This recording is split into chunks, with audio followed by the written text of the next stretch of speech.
บายดีวันนี้มากินข้าวน้ำกันเนาะผมไม่กินข้าวเรากินนี่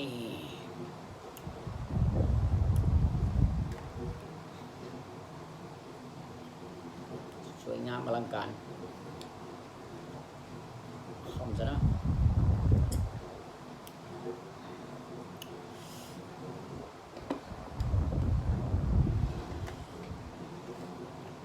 นี่ของฝากจากใส่วะ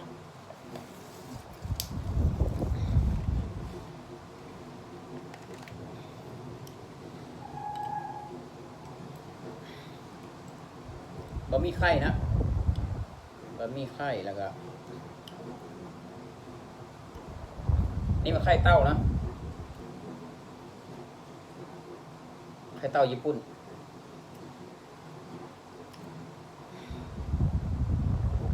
เบอร์นี้บ้านนึงมากินน้ำกันลงมือเลยแซ่บพี่น้องเลยลองชิมไข่เต้ากัน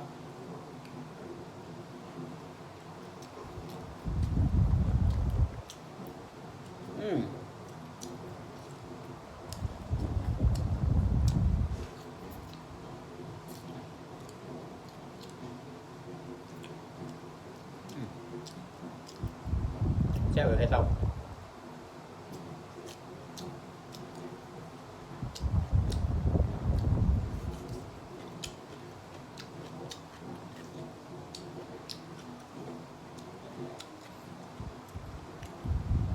บ้านนี้ระบาดกุศิแกนเวลามากิน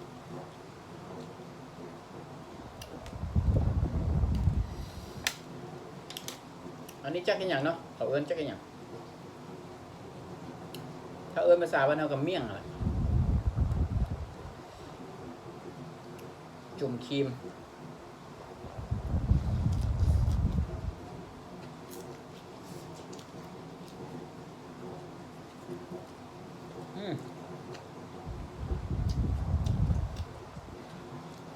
จับ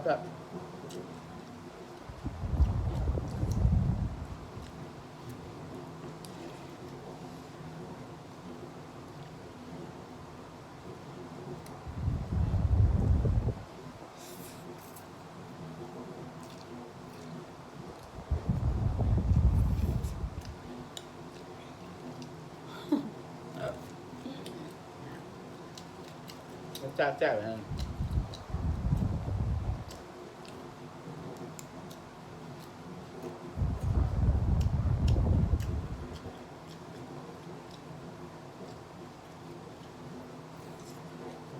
เริ่มเปิดช่องเนาะทำไมสบายดีไม่อยู่กับช่อง CHA by Success Channel นะ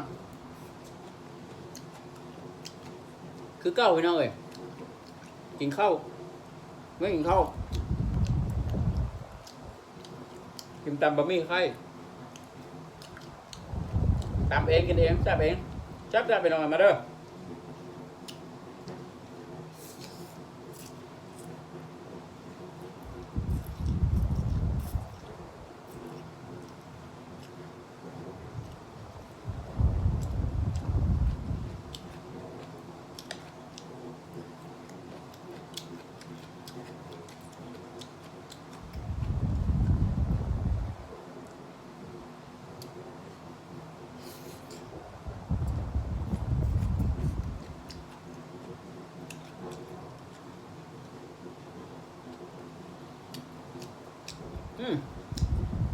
โอเคครับ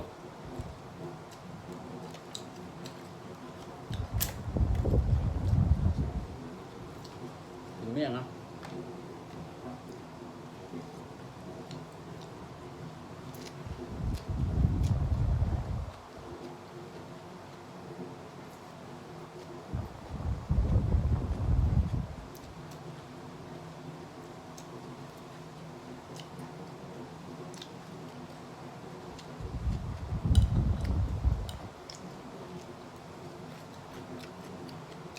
เลือกเวียกมากอ่ะฝนตกอ้ามหัวนะทำตรงทางพี่น้องเอ้ย รองเท้ามันอย่างเปียกเบิด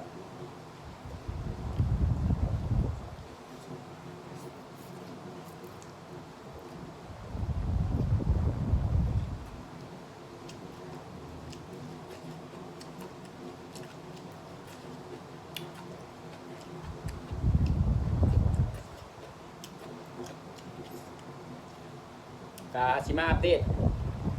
สถานการณ์โควิดเนาะ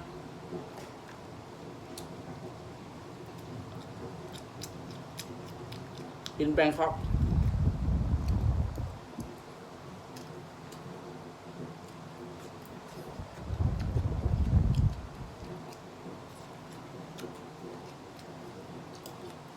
เบิร์ดอันนี้เนาะ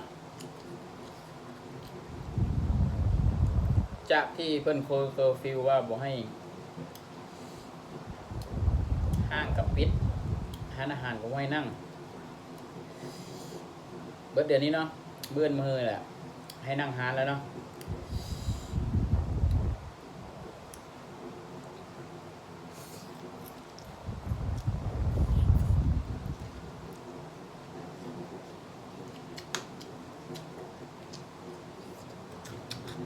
ระวังว่าสถานการณ์จะคลายเครียดไปเรื่อยๆนะ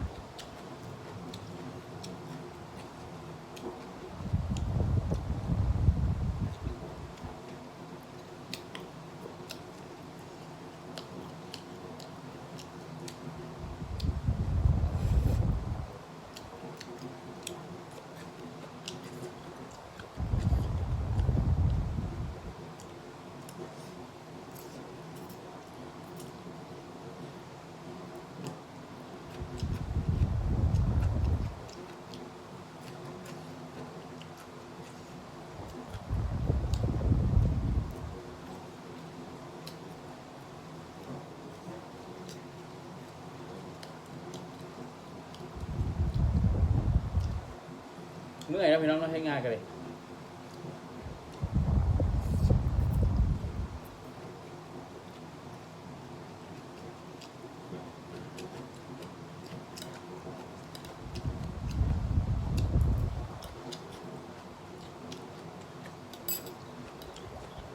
งานก็ยากเฮ็ด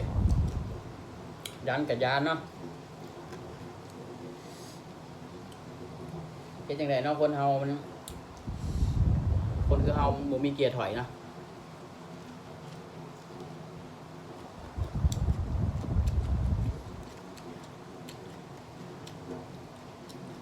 บางคนกับสิมีเกียร์ถอยเนาะ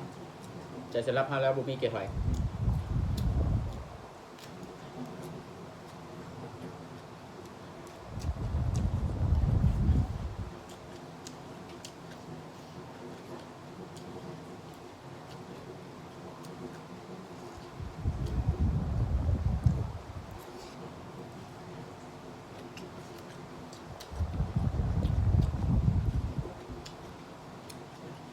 บ่ค่อยยอมแพ้นะบ่ค่อยยอมแพ้อย่างง่ายๆ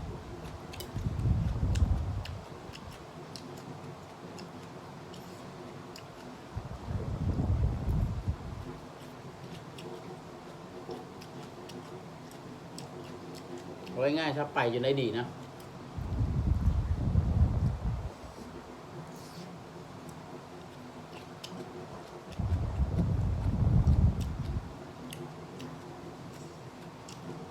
แต่คู่มือยังบ่ได้ดีนะยังบ่มียังดีเลยก็ยังบ่ยอมนะก็ยังไปต่อบ่ยอมถอย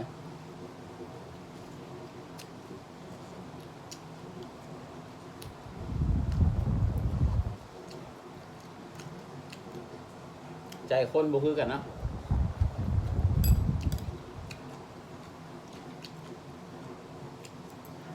แต่สำหรับเฮาบ่มีเกียร์ถอย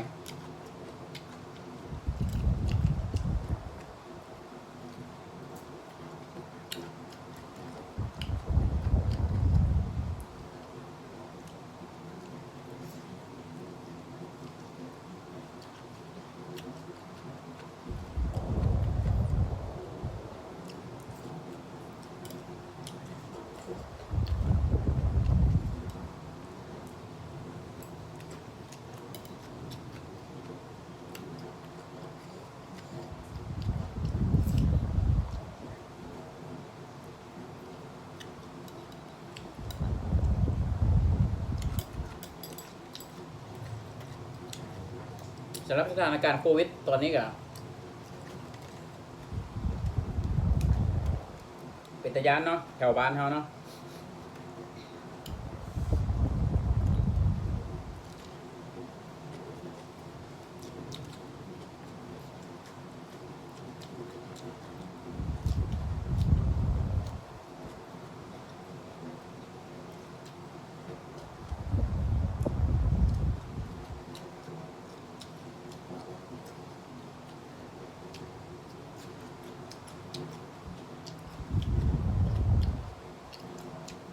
ก็ตึงเสื้อบ่แพ้กันเนาะตึงเครียดบ่แพ้กันกับอยู่ตึงอยู่ไทยนะ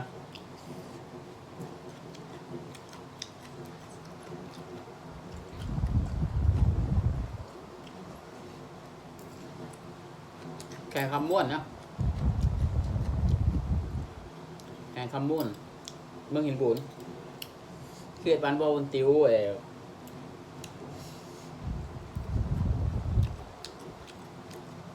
เขตมันบ่บนติวเขตบ่แน่งเขตเนี่ยหลังจากเขตปากทางบ่บนติวเข้าไปเป็นพื้นที่สีแดงเนาะตอนนี้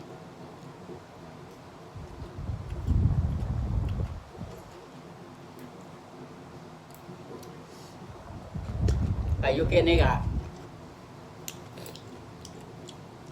คอมเมนต์มาบอกกันเลยนะว่าสถานการณ์เป็นจังได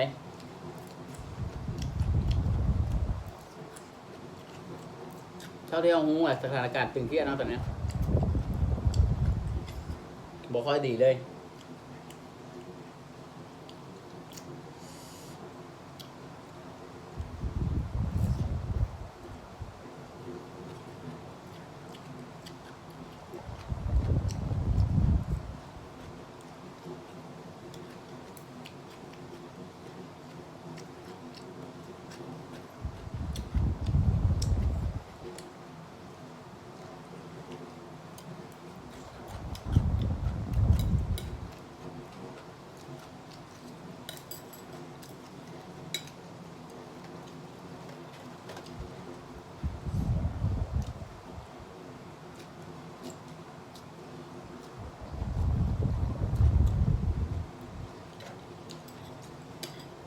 เราขอภาวนาให้ทุกคนปลอดภัยเนาะ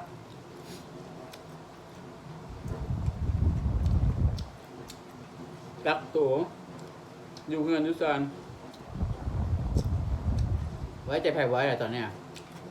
เคสนั่นน่ะเพราะว่าผู้เกี่ยวหรือว่าผู้ที่มีผลบวกนะผู้ที่ตรวจหาเชื้อแล้วมีผลบวกก็คือได้ไปหลายบ้านหลายที่นะทำรายละเอียดเราบ่ฮู้หรอกแต่ว่าไผ่รู้สึกว่าไกด์ชิดได้สัมผัสเพื่อนกะแยกกักตัวนะ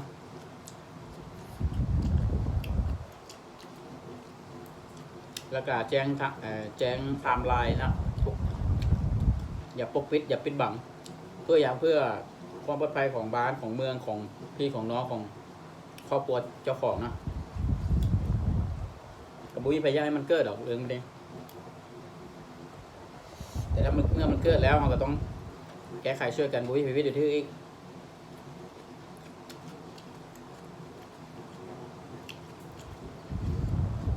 เพราะว่ามันเคยเกิดขึ้นเนาะเป็นครั้งทำอิฐเป็นครั้งแรกที่เกิดขึ้นกับเขตบ้านเฮาเนาะ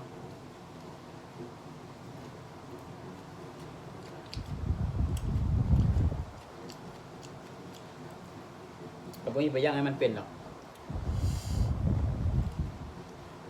มันเป็นแล้วก็ช่วยกันแก้ไขเนาะหัวมือ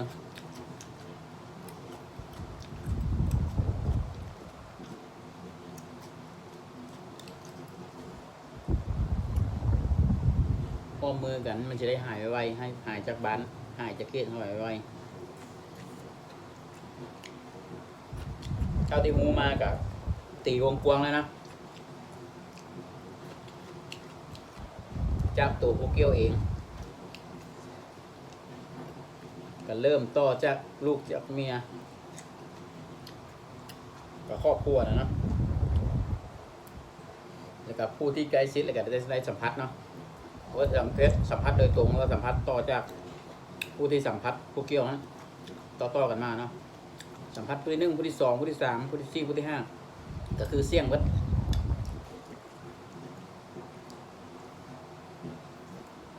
เพราะฉะนั้นเราช่วยกันเนาะกักตัวเอง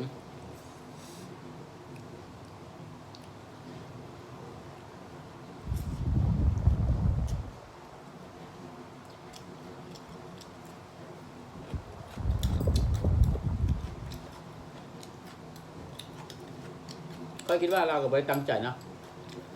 ผู้ที่มีเชื้อบวกนะผู้ที่มีเชื้อเป็นผลบวกเราไว้ตั้งใจเราอีกอย่างนึงเราก็รู้เท่าบุญการหรอกเพราะว่าโลกนี้มันบ่เคยมีมาแต่ก่อน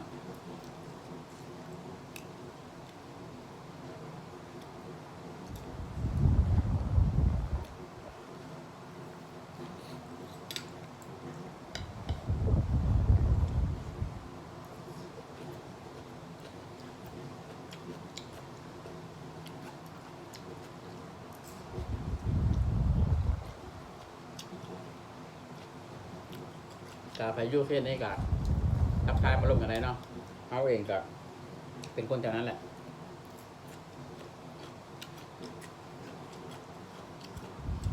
เป็นห่วงเนาะเป็นห่วงทุกคนที่อยู่ในเพศนั้น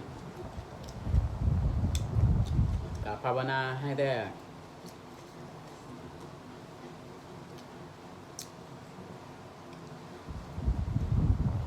อย่ามีผลอย่ามีการตรวจเชื้อการตรวจหาเชื้อการกวดหาเชื้อพยาธิตัวนี้ขอให้มันอยู่ในวงแค่นั้นนะวงสมันนะว่ามันแพร่ไปไกลกว่านั้นเพราะสิรักษายากเนาะถ้ามันเป็นวงกว้าง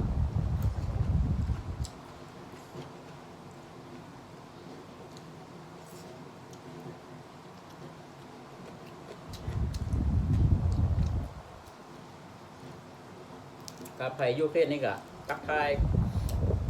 คอมเมนต์กันได้นะแสดงความคิดความเห็นกันได้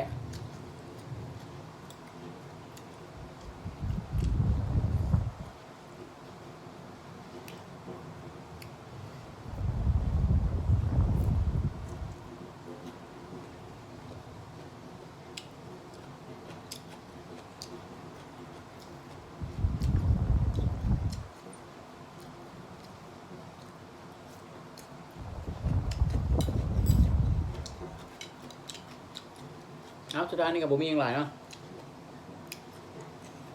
กาภาวนาให้ทุกคนปลอดภัยเลยเนาะเกตบ้านเฮาภาวนาให้ผลกวดออกมาเป็นลบเนาะให้เป็นลบแต่เป็นลบกับยาเผามั่นใจด้วยมันก็กักตัวไปก่อนกักตัวไปสักพักแล้วก็ไปกวดอีกเพื่อนึงถึงเจ้าจังมั่นใจว่าเจ้าบริษมีเชื้อ100%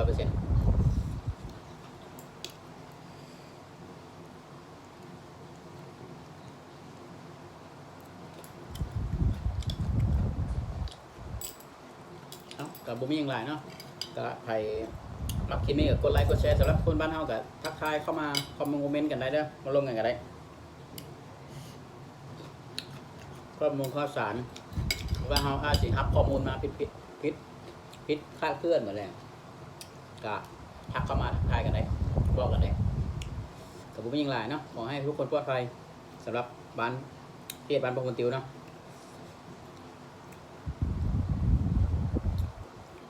โอเค บ๊ายบาย